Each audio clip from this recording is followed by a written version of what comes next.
como saben, cambio de mando continúa y esto es lo que estamos tratando de hacer para seguirle el paso al cambio de gobierno de una administración a otra. Creo que todos sabemos, ¿verdad?, que la situación es interesante, especialmente en este cambio de mando, porque el Departamento de la Vivienda tiene serios problemas. Llevamos desde el huracán María, ahora también llevamos desde, qué sé yo, los terremotos, todo este tiempo, ahora con la pandemia, esperando que por fin empiece la reconstrucción de Puerto Rico. Eso, como sabemos, no ha ocurrido. Así que tenemos que hablarlo hoy y Carlos Dalmau nos dirá su análisis. Pero la verdad es que tengo que decir que William Rodríguez, cuando le hice la entrevista al nuevo secretario de Vivienda, pareciera ser que es alguien que conoce el tema muy bien. Pero, pues si lo conoce también porque no ha logrado ya muchos cambios. Hablaremos de eso en detalle y el análisis de Carlos Dalmau. Pero antes que eso, ustedes saben que esta Navidad asegúrate que tus regalos conecten con los tuyos. Así que ordénate el iPhone 12 Pro y el iPhone 12 Pro Max con hasta, escúchate este numerito, $700 de crédito. Ambos requieren hacer un upgrade de línea existente o activar línea nueva en un plan de pago a plazos con el plan ilimitado elegible y un trading de teléfono elegible. Así que si tú eres cliente nuevo y añades una línea, te llevas, escucha esto, $100 en una Visa Gift Card. Así que ordena tu iPhone 12 Pro o el iPhone 12 Pro Max. Yo lo hice, por si acaso. No estoy, ¿verdad? No es un mero anuncio, de verdad lo hice. Así que puedes ordenarlo ya llamando al 939-545-1800. 939-545-1800. Visitando una tienda, kiosco, agente autorizado. AT&T. AT&T es la red móvil más rápida en Puerto Rico. Cuando regresemos, hablamos con Carlos Dalmau y el análisis de esta entrevista con el jefe de vivienda nuevo. Hablamos de eso. Nosotros hemos llamado cambio de mando, tratar de hacer una explicación de por qué y de cómo el nuevo gobierno va a poder administrarse. Es básicamente tratar de hacer una filosofía y explicación de políticas públicas de lo que va a ser la administración entrante. Y hoy tenemos un secretario que es un poco importante. Yo quiero que él se presente por una razón, y es porque yo creo que su cara va a ser dramáticamente importante en los próximos 4 años. Es de esas figuras que por alguna razón el Departamento de la Vivienda no eran de estas figuras que estaban continuamente en los medios, pero ahora, después de Huracán María, terremotos y obviamente la pandemia, el Departamento de la Vivienda es dramáticamente importante. Así que yo le agradezco al secretario que está con unos minutos para estar con nosotros en cambio de mando.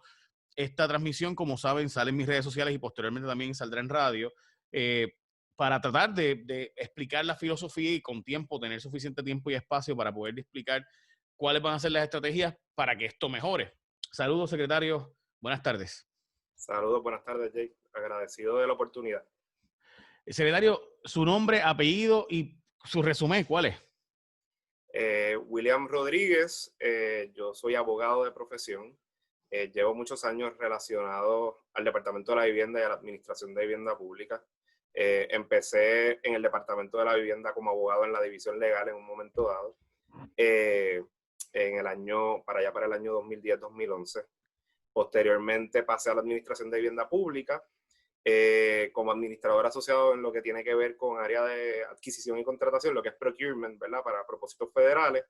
Y posteriormente pasé a subadministrador de vivienda pública y luego fui designado como administrador de vivienda pública, que es una agencia que básicamente se encarga de administración de los residenciales públicos y del programa Sección 8, y opera 100% con fondos federales del Departamento de la Vivienda Federal. Ok, y eso me lleva a hacer esa explicación que acaba de hacer, es bien importante porque el Departamento de la Vivienda no es un departamento, es una sombrilla de departamentos. Correcto. Me gustaría que nos explicara cuáles son los diferentes departamentos de esa sombrilla.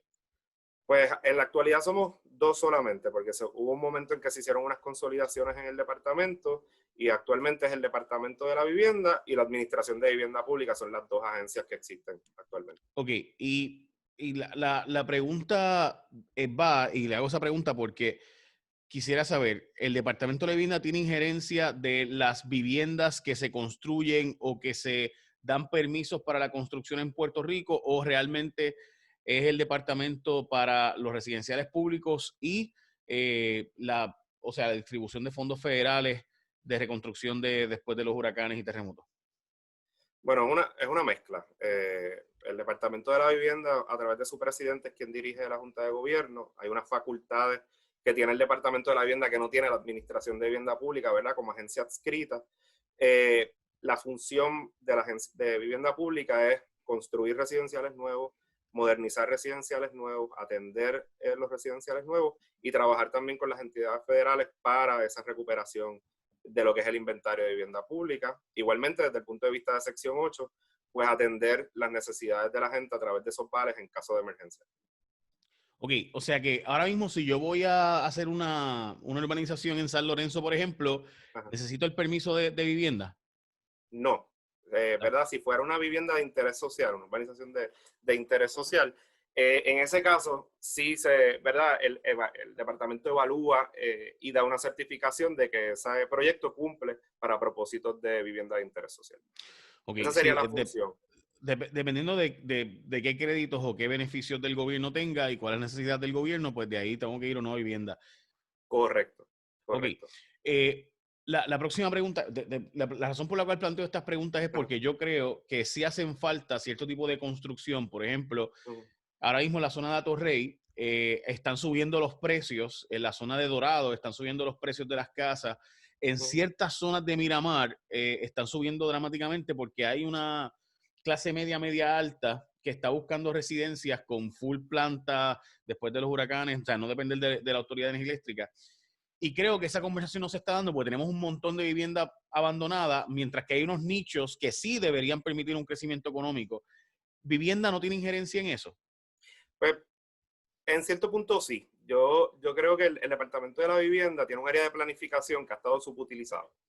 Y esa es una de mis metas, establecer que esa área de planificación sea mucho más integrada junto con la Junta de Planificación, ¿verdad? Y que podamos atender esa necesidad de vivienda que existe en varias vertientes. Existe una necesidad de vivienda de alquiler, existe en mercado privado, existe una necesidad de vivienda de venta también para clase media y clase media baja.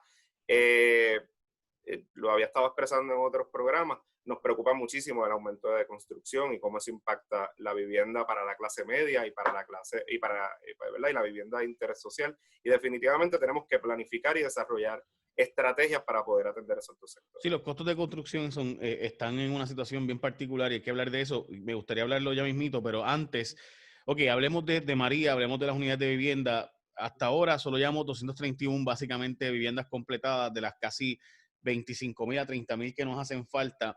Uh -huh. Yo, la esperanza que creo que todos en Puerto Rico tenemos es que Biden dé unas instrucciones de soltar un poco más, porque obviamente la administración de Trump, y esto dicho por la subsecretaria Patenado de OPEC, no, como, ¿verdad? Como le quieran decir, ella básicamente choteó a la administración de Trump diciendo, mira, no quieren ayudar a Puerto Rico, o sea, esta gente no quiere dar los chavos. De verdad ese fue el embudo, o sea, el embudo fue el presidente Trump diciendo, no le vamos a soltar chavos a Puerto Rico. Es que a uno le cuesta creerlo, porque entonces uno le cuesta creer que hay alguien que puede saber que, o sea, si hay algo que había necesidad y sin duda eran montones de casas destruidas en Puerto Rico, montones de residencias. Entonces uno dice, ¿de verdad hace falta? eh, ¿Hay alguien con un corazón así que pueda decir, es que la corrupción es tal que no quiero que suelte los chavos? O sea, qué es lo que hace falta para que suelten ese dinero y Pues podamos mira, realmente tener la administración de esos y construir esas 30,000 viviendas?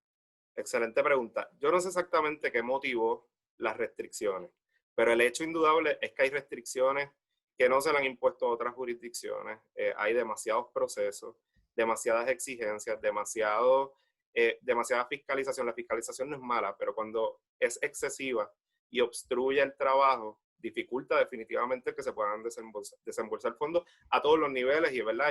Y en todas las esferas del programa. Así que sin duda nuestra misión principal es entablar conversaciones con el liderato de HOT, el nuevo liderato de HOT, para poder agilizar procesos que nos den un trato igual. Lo que estamos buscando es un trato igual con las otras jurisdicciones, de manera que podamos agilizar la recuperación de Puerto Rico y que el dinero realmente se pueda liberar, Pero definitivamente. uno, ok, y por un lado eso, pero por otro lado, por ejemplo, se anuncian incentivos para la compra de hogares y de hipotecas, ¿verdad? Y de las 1,400 y pico solicitudes que ha habido, solo se han aprobado menos de 10. Entonces uno dice, pues entonces, ¿cuál es el problema? ¿Somos nosotros? ¿Son los federales? Sin duda, yo identifico dos situaciones medulares, ¿verdad? Y es parte del compromiso que hicimos con el gobernador de ejecutar. Uno, atender el problema que tenemos, ¿verdad?, de inequidad en términos del trato recibido por parte de la entidad federal. Y dos, ¿qué está pasando con nuestro programa internamente? Tenemos demasiado red tape, tenemos demasiados procesos internos, quizás generados, ¿verdad?, por esa excesiva burocracia del Departamento Federal. ¿Y qué necesitan nuestros partners, como el que tú estás mencionando, es la Autoridad para el Financiamiento de la Vivienda? ¿Qué es lo que necesita para poder implementar adecuadamente el programa? ¿Necesita recursos adicionales? ¿Necesita contratar gente? Pues le tenemos que dar los recursos para que eso se pueda agilizar. Definitivamente estamos en esa etapa, en la etapa de estudiar dónde están los problemas particulares, en donde el dinero o los programas, ¿verdad? En este caso, la ayuda para las hipotecas no está siendo lo suficientemente ágil para atender la cantidad de personas que están solicitando el beneficio. Yo creo que hay, de nuevo, algo que no se dice públicamente, porque de nuevo, no es normal. O sea, yo no creo que haya alguien, estas son las cosas que uno dice que yo soy ingenuo, pero yo no creo que haya alguien sentado diciendo, vamos a dejar a la gente de Puerto Rico sin casa. Es que no, o sea, no me parece que hay una teoría de conspiración así. Por otro lado, entonces uno ve tanta dilación con fondos propios, con fondos federales. Entonces, algo tiene que estar pasando. Es incapacidad, es entorpecimiento, es contratistas buscando la forma de que venga para mí y no para allá. Entonces, pero el problema es que nadie guisa, o sea, porque si no se construye, nadie ni guisa uno ni guisa el otro. Entonces, pues no sirve de nada. No, y definitivamente hubo una buena intención cuando se aprobó esta cantidad sin precedentes de fondos. Y la intención original del Congreso y de Casablanca era que este dinero llegara a la gente. ¿Qué pasó en el proceso y quién entorpeció o dificultó? Pues mira, desconozco, pero lo que es indudable es que las restricciones son excesivas. Ok, eso me lleva entonces a plantear el asunto de pudiéramos, en vez de construir, buscar la forma de utilizar esas carteras en banco. En un momento se habló de eso, todos hemos hablado de eso, pero hay un montón y yo sé que gente va a decir, estás buscando ayudar a los bancos. Mira, a mí me importa tres pitos los bancos, pero yo sí quiero que las propiedades de la gente no colapsen. Entonces, si nos podemos construir 30,000 viviendas nuevas, mientras que tenemos 300,000 edificios y, ¿verdad?, edificios comerciales y también residenciales abandonados, pues vamos a colapsar los precios de las residencias de la clase media y de la clase que compró casas hace 30, 40 años, y que simplemente, y esto te lo digo, ¿verdad? Y perdona que te tuve, pero te lo digo No, no, con el mayor claro. de los respetos. Pensando en el futuro, y tú eres un tipo joven, vamos a pensar en nuestros próximos 40 años. Estoy seguro que te quedan 40, 50 años de vida, Dios permita, ¿no? Nosotros en nuestros próximos 30, 40, 50 años de vida vamos a vivir en un país bien envejecido si no buscamos la forma de crecimiento económico que atraiga gente joven y que no se vayan. Entonces, ¿qué pasa? Que ahora mismo tenemos un fenómeno que está incrementándose y que los baby boomers todavía no, o sea, hasta el 2026 va a estar retirándose los baby boomers. Así que el 2030 en adelante que vamos a ver esas residencias por montones de gente que muere, ¿verdad? Porque simplemente llegó a la edad ¿verdad?, de morirse, como todos vamos a morir. Y va a provocar que montones de residencias estén vacías. Y yo no veo un pensamiento estratégico de cómo vamos a lograr hacer lo que hicieron en España, demoler propiedades, o sea, hay que buscar la manera de evitar que nuestra gente que se va para Orlando dejen esas casas abandonadas aquí por montones, por decenas de miles, y estoy seguro que va a llegar un momento va a ser cientos de miles, porque ya llegamos a unos números preocupantes. Sí, hay que hacer estrategias, ¿verdad? El programa tiene limitaciones en algunos sentidos en cuanto a lo que es expropiaciones y unos temas sobre el particular. Tiene unos programas particulares que van a ayudar muchísimo en el tema de la revitalización de cascos urbanos, a través ¿verdad? Y con la ayuda de los municipios, que son un elemento esencial en ese aspecto, identificar todo lo que son esos cascos urbanos. Definitivamente tenemos que tomar en consideración todo ese inventario que tienen los bancos de casas reposeídas o de casas que están abandonadas. Ese inventario, en la última conversación que tuve, me han mencionado que ha disminuido dramáticamente en el último tiempo. Eso es algo esas son unas conversaciones que tenemos que retomar con el sector de la industria bancaria, a ver cómo nosotros podemos ayudar para que ese inventario o baje lo suficiente o simplemente se elimine. Como tú dices, es una preocupación de todos que esas casas se estén perdiendo. Eso tiene un efecto significativo sobre el valor, ¿verdad?, de las propiedades en el lugar donde se encuentran, disminuye la tasación. Eso es un fenómeno que se está dando. Las casas ¿verdad?, de construcciones existentes cuestan mucho menos que una construcción nueva. Así que son situaciones que tenemos que atender porque el mercado es importante también y tenemos que buscar aumentar el valor de las propiedades. Para aquella persona que piense ¿verdad?, que esto es una ayuda a los bancos y no lo ve de una perspectiva social, imagínate que tú compraste una casa en una urbanización, de repente esa urbanización, cuando la compraron esa clase media, gente que compró en los años 80 y 90, hoy día empiezan, obviamente, esas personas se mudaron para Estados Unidos, murieron, lo que fuera.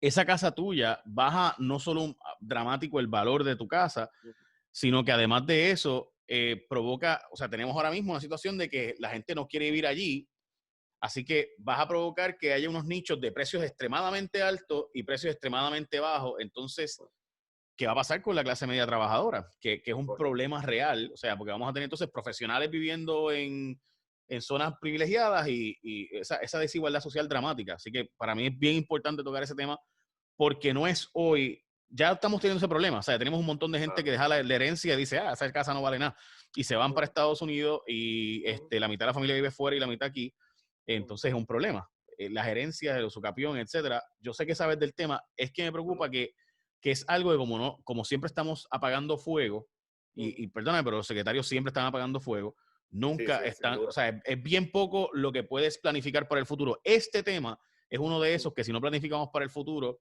no importa lo que hagamos en el presente.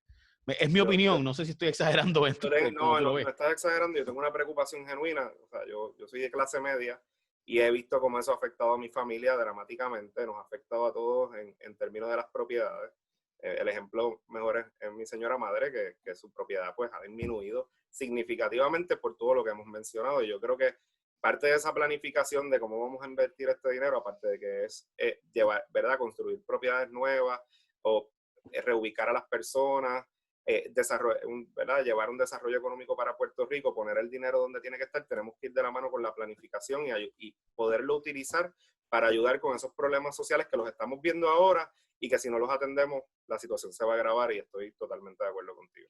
Ok, eso me lleva a lo próximo, y es que el alcalde de Bayamón estuvo resaltando unos precios de construcción sumamente excesivos, de $300,000 para viviendas. Y eso en el gobierno siempre pasa, que algo que la empresa privada vale 100,000 pesos, al gobierno le cuesta 250,000 pesos, 300,000 pesos. ¿Hay forma de renegociar este tipo de acuerdo de construcción? Y obviamente sabemos que dependiendo de la zona, si es una zona, ¿verdad?, urbana, como el casco urbano, etcétera, pues siempre cuesta un poco más. Pero 300,000 pesos por una casa de un cuarto no tiene sentido. Hay que revisitar esos proyectos.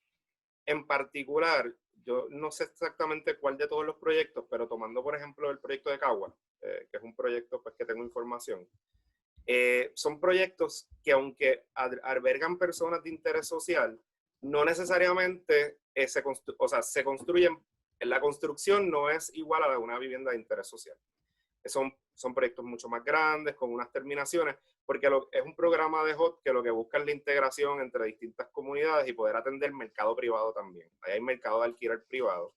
Y tiene unas dimensiones más grandes, tiene terminaciones, vienen con lavadora de platos, nevera. Es un modelo diferente en donde HOT busca que allí mismo puedan coexistir el médico, el ingeniero, la persona pudiente con la persona de escasos recursos que está desempleada, persona mayor. Y esas unidades, por ejemplo, de Caguas van desde un cuarto hasta 4 cuartos. Hay unidades que pueden tener 3 pisos, 4 cuartos o 3 cuartos, 2 baños y medio.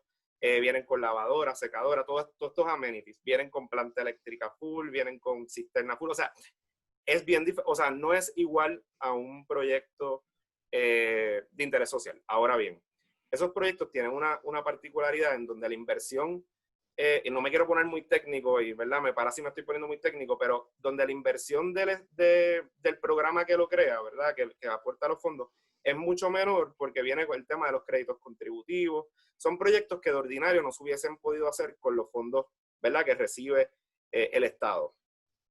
Así que, por ser unos proyectos complejos, tiene muchos subsidios dentro para poderse dar el programa. Y eso involucra que aunque el hard cost, ¿verdad?, la construcción del proyecto, pues quizás no sea tan, Por ejemplo, esos proyectos en construcción solamente, la unidad más o menos está en 200,000. Eso es un promedio, ¿verdad? Tenemos unidades desde un cuarto, como te dije, hasta 4 cuartos.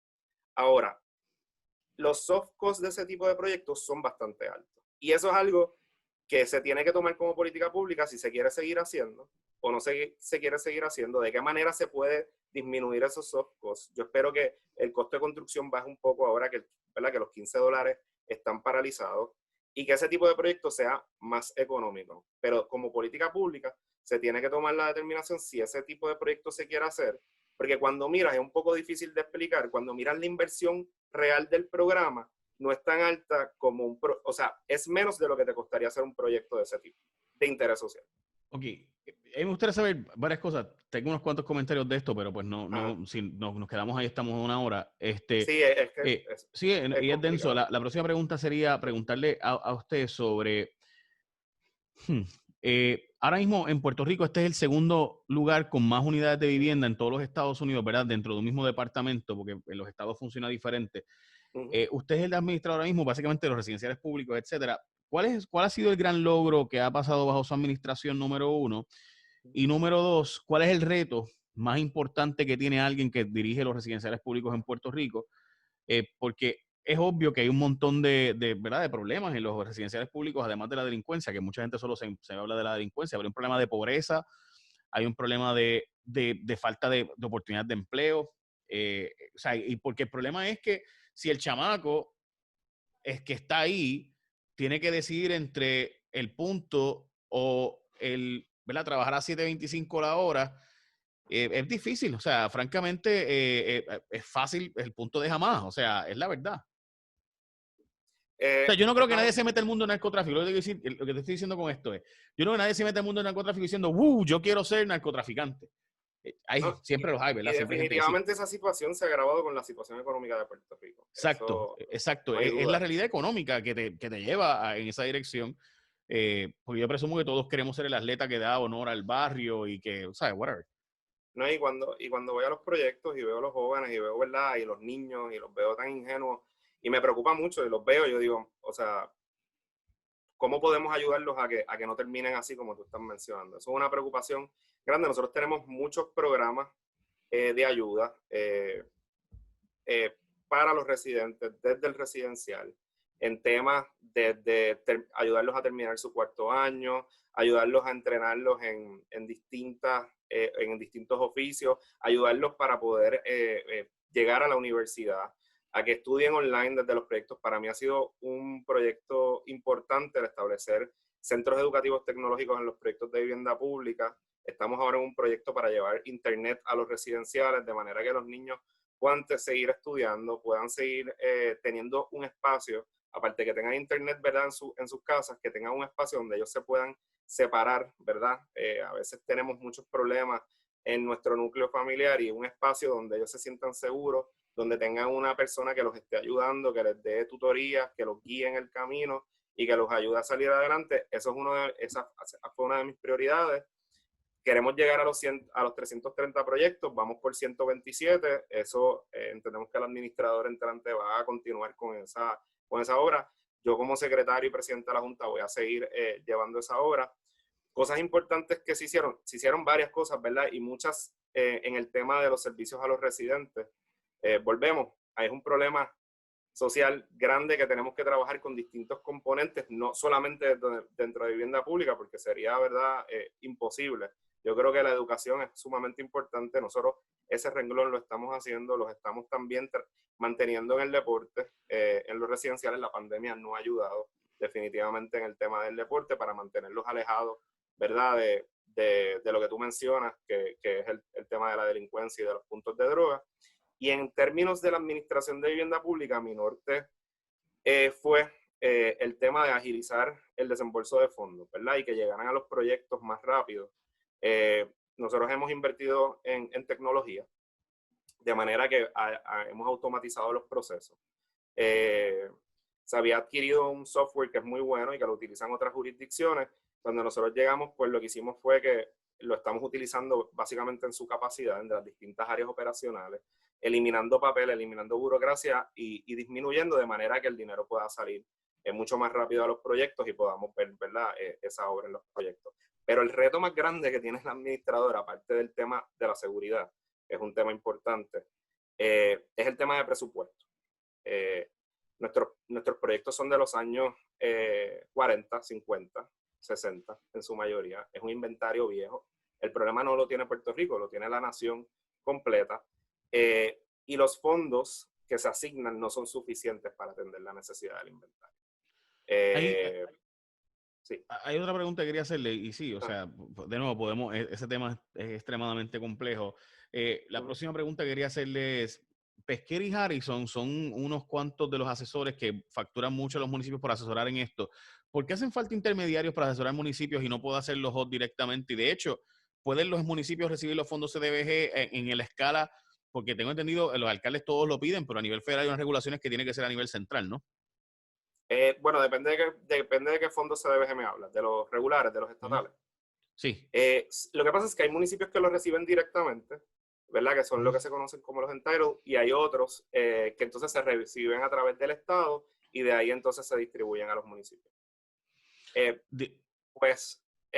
La pregunta, no sé cómo contestártela, en cuanto al tema de la o sea, de ¿hacen falta estos técnica, asesores intermediarios o HOT puede darle, o sea, el Departamento de Vivienda yo entiendo que estatal HOT puede puede darle hacerlo? la asistencia. Yo entiendo que HOT, hay que evaluar, obviamente ese no es un tema que yo lo trabajo de día a día, el de CDBG. No conozco las limitaciones que puede tener la oficina de HOT en Puerto Rico en cuanto a personal. Para atender ese tema, es un tema que tengo pendiente una reunión con esa división de HOT en Puerto Rico para ver cómo podemos mejorar el programa y el desembolso. Ciertamente, los consultores son importantes también para ayudar. A veces hay una falta de personal dentro de los municipios. A veces, de verdad, necesitan quien los ayude en la redacción y yo creo que HOT puede llegar hasta cierto punto en la asistencia técnica, pero no puede hacer el trabajo. ¿Verdad? Si los consultores están haciendo ese trabajo completo y es de ayuda para el municipio, pues yo no le veo, ¿verdad? El monitor federal, ¿ya logró reunirse con él? ¿Ha tenido relación con él? Todavía no me he reunido con él. Tengo varias reuniones pendientes. Esa es una de ellas. No sabemos qué va a pasar con esa figura, ¿verdad? Ahora con la nueva administración, con la nueva secretaria.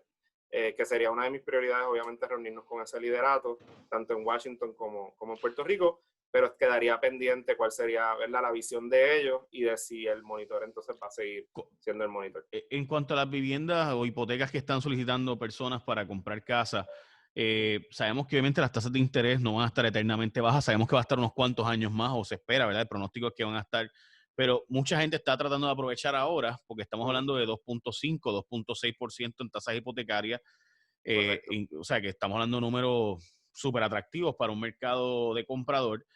Por otro lado, pues esos incentivos de vivienda que están ahí, se han cerrado bien pocos para estas hipotecas. ¿Hay alguna forma de empujar eso?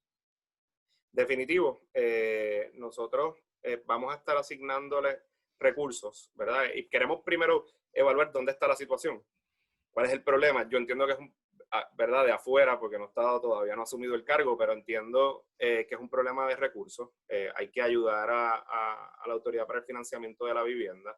Si hay que hacer, nos vamos a reunir con la banca a ver dónde es que realmente está el problema, para poder darle los recursos a la Autoridad para el Financiamiento de la Vivienda. Volvemos, si las guías están estableciendo restricciones adicionales que no son necesarias, vamos a estar haciendo los cortes, vamos a estar eliminando toda esa burocracia para que eso se mueva lo más rápido posible.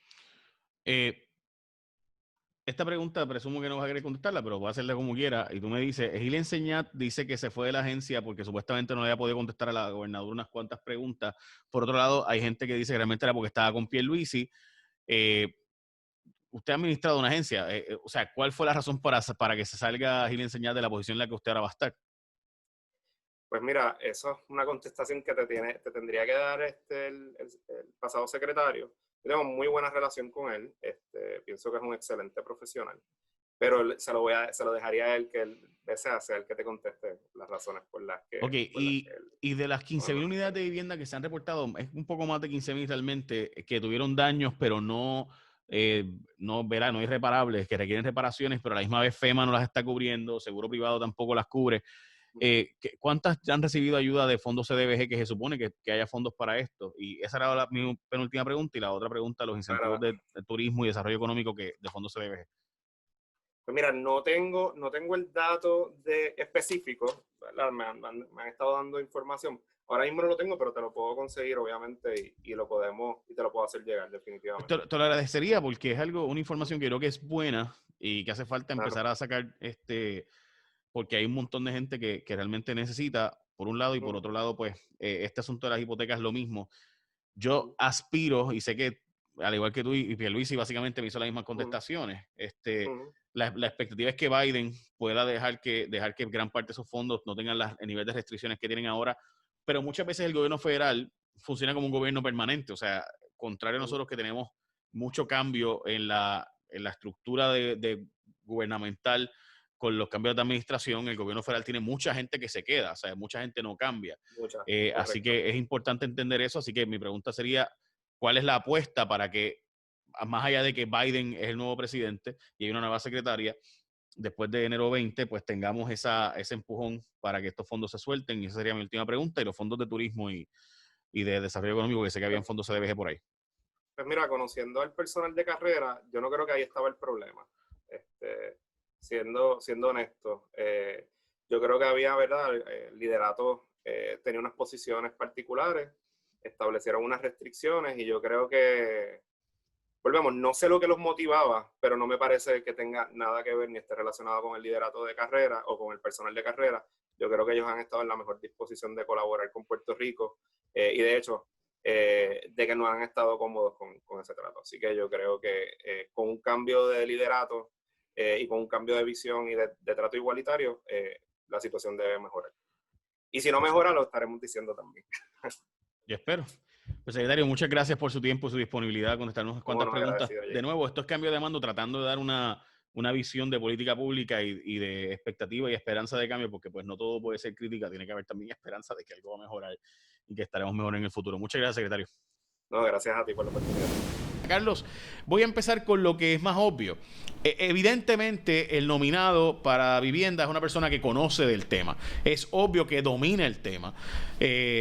Sin embargo, yo no te puedo decir que los demás no era que no dominaban el tema. Aparentemente ha habido un problema que por lo que él nos contesta, ha sido esta resistencia de Donald Trump en soltar fondos para Puerto Rico, y esa insistencia a su gabinete de no le suelte, chavos, ponle 20 trabas. Parece que él hace hincapié de que con Biden la cosa va a mejorar. Bueno, lo primero es que yo concurro contigo en que el nominado, William Rodríguez, es una persona que no viene a aprender, que conoce el departamento, lleva años en el departamento, dirigió vivienda pública hasta hace poco. A él no se le puede adjudicar ninguno de los retrasos, porque él no estaba primero encargado de la implantación de los fondos CDBG, que son los fondos que tú estás hablando, y que realmente se retrasaron, tú recordarás, por un sinnúmero de factores, entre ellos las trabas que le puso el gobierno federal al gobierno de Puerto Rico para cómo utilizarlo.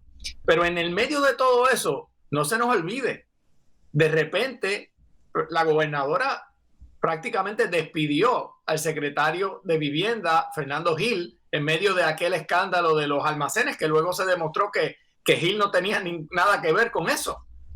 O sea que descabezaron un departamento que tenía un secretario que estaba ahí en el día a día. Así es que eso contribuyó a unos retrasos que al día de hoy los estamos sufriendo.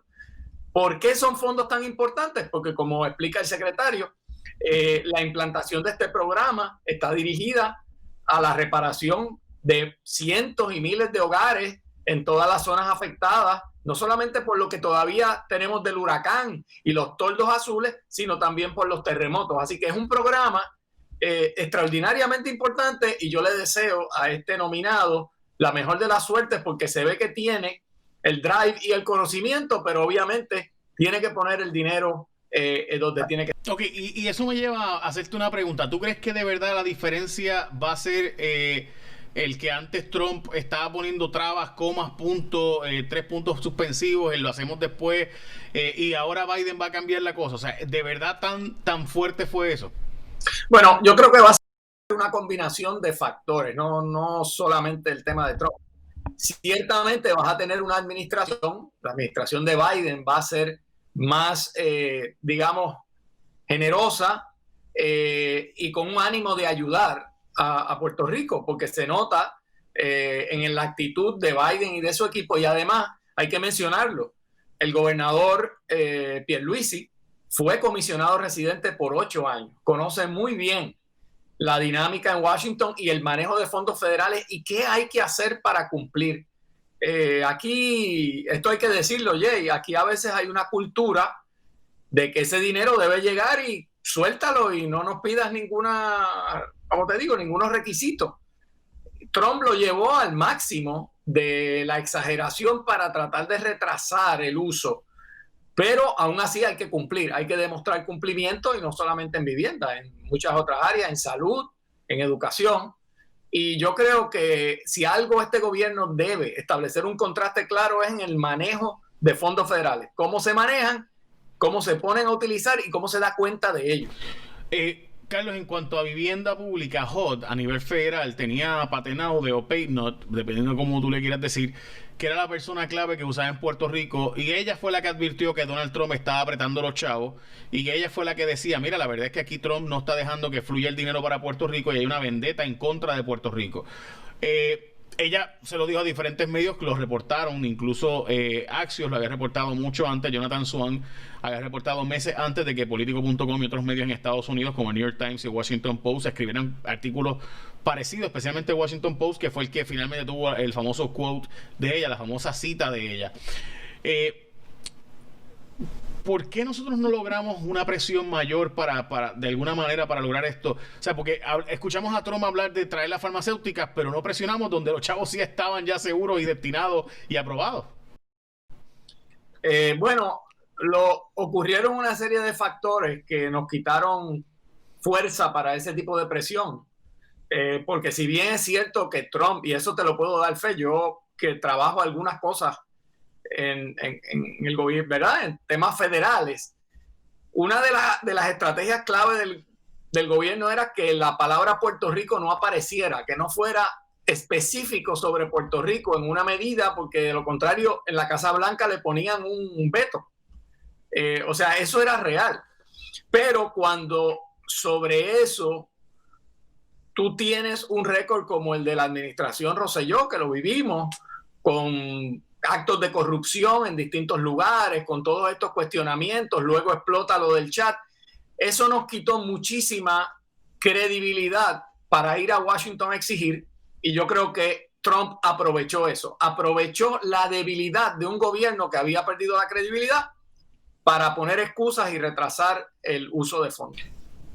Carlos, en cuanto básicamente, porque ese básicamente es el tema, en cuanto a la construcción en Puerto Rico, yo le planteaba a él que hay un problema de que tenemos una construcción en unas áreas extremadamente costosas, tipo, ¿verdad? Lo que pasa en Dorado Beach, Atorrey, donde no hay viviendas de, por ejemplo, apartamentos de 2,000 pies para clase media. Básicamente todos son clase alta, media alta. Viviendas, o sea, no existe. Entonces tenemos un problema de montones de viviendas abandonadas, y también la discusión pública que dice, pero espérate, le vamos a comprar ¿verdad? Vamos a resolver a los bancos su problema de hipotecas reposeídas. Lo que tienen que hacer es poner, yo pienso que hay que resolver ese problema, no por la banca necesariamente. Recuerden que gran parte de los bancos ya vendieron estos préstamos para adelante, así que el banco no se beneficia básicamente de forma alguna muchas veces. Aquí lo importante es lograr que deje de bajar los precios de las casas de la gente, que es parte del problema que tenemos. Y yo tengo una preocupación, Carlos, y con esto termino, y me gustaría tener tu impresión aquí, porque yo tengo una preocupación de que con el envejecimiento, con los baby boomers retirándose ahora, que sabemos que eso aumenta exponencialmente de aquí al 2027, vamos a tener entonces esa generación completa, y gran parte de los hijos de ellos no viven ya en Puerto Rico. Y vamos a tener una realidad de mucha gente de la tercera edad muriendo, y sus herederos no van a estar aquí. Ya es un problema que ya existe, pero se está aumentando con los años y va a continuar aumentando, lo cual significará que gran parte del inventario de propiedades que tenemos en Puerto Rico o será inservible o no hay forma de lograr venderlo por el problema registral que tenemos, etcétera, etcétera, etcétera. ¿Tú no crees que deberíamos ese tema darle un poco de un empuje prioritario en cuanto a buscar, en vez de reconstruir o construir, debo decir, 30,000 unidades de vivienda, buscar la manera de reconstruir estas que tenemos ya y buscar la forma de darle movimiento a ese inventario? Bueno, eso, como tú sabes, se viene discutiendo hace mucho tiempo, porque el modelo anterior, que era darle incentivos a desarrolladores para que hicieran vivienda nueva y vendieran esas propiedades a la clase media de Puerto Rico, ese modelo ya no está ahí, porque no tienes el mismo flujo de personas de clase media adquiriendo hogares nuevos. Una medida sería empezar a tener proyectos de rehabilitación, pero esos proyectos no son tan lucrativos, requieren de incentivos, particularmente para el que va a meterle dinero a eso. Pero yo sí creo, te voy a decir una cosa, y lo hemos discutido antes, yo creo que la clave para que el mercado inmobiliario en Puerto Rico pueda volver a subir es que haya una economía otra vez, ¿verdad? En crecimiento. Llevamos más de una década, mucho más de una década ya en básicamente de crecimiento, en recesión, en una situación de quiebra que se perpetúa, que todo el tiempo está esa amenaza de los empleados públicos, y mientras eso sea así, es muy difícil restituir un mercado de vivienda robusto, es muy difícil. Así es que yo creo que en la medida en que se desarrolle la economía, el mercado de la vivienda va a despegar también. Yo creo que hay que buscar la manera de meterle speed a eso, o sea, una rapidez brutal, porque de lo contrario, todas las residencias de Puerto Rico, pero especialmente las de clase media, media baja, bajarán de valor dramáticamente por el abandono básicamente de gran parte de esa vivienda. Totalmente, ¿no? Seguro. O sea, es que, de nuevo, especialmente porque si tú ves, los únicos que están aumentando de valor ahora mismo son ciertos nichos de clase media alta y alta. Pero ¿sabes por qué? ¿Sabes por qué? Porque los lugares que tú mencionas, Dorado y el Condado, por ejemplo, tú tienes un tipo de comprador ahí que no paga impuestos como lo pagas tú, como lo pago yo, porque tienen un incentivo especial, de manera que ellos pueden darse el lujo de pagar a unos precios por encima del mercado, porque de todas maneras no están pagando taxes, pero el puertorriqueño que quiere adquirir y que vive aquí está en desventaja y no puede aplicar esas mismas ventajas a comprar en otros lugares, de manera que esos son burbujas artificiales, muy bien, existen, están en la ley, pero eso no puede ser el modelo de desarrollo de vivienda en Puerto Rico. De acuerdo. Por otro lado, esa vivienda, el precio real, ¿cuál sería? Entonces, terminaremos bajando también. Así que es un sistema complejo, es un catch-22, pero la clase media trabajadora en Puerto Rico necesita viviendas a unos precios accesibles y también sin la amenaza de que en 3-4 años no valga nada. Y ese para mí es una preocupación que mucha gente tiene. Por ejemplo, yo la tengo a la hora de comprar un apartamento o una casa. Como yo sé que dentro de 10 años no va a pasar que 5 o 10 vecinos se mueran, o yo mismo, y entonces la casa no valga nada porque los familiares viven en Estados Unidos, no se pasó una declaratoria de heredero.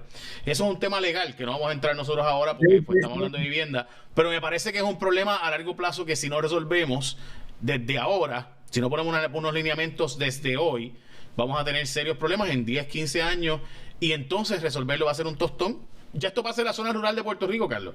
Montones de gente en la zona rural, las viviendas están a nombre de los abuelos y los bisabuelos, porque realmente se murieron y los herederos nunca se pusieron de acuerdo, nunca fueron a un notario, y ahora hay 50 herederos y lograr ponerlos a todos de acuerdo es imposible, así que lo que se hace es, adiós que reparta suerte. Sí. Veremos. Muchas gracias, Carlos, como siempre. Como siempre, gracias. Le deseamos lo mejor al secretario nominado y gracias, Carlos Dalmau, por haber estado con nosotros. Gracias a AT&T y a Medalla por el auspicio.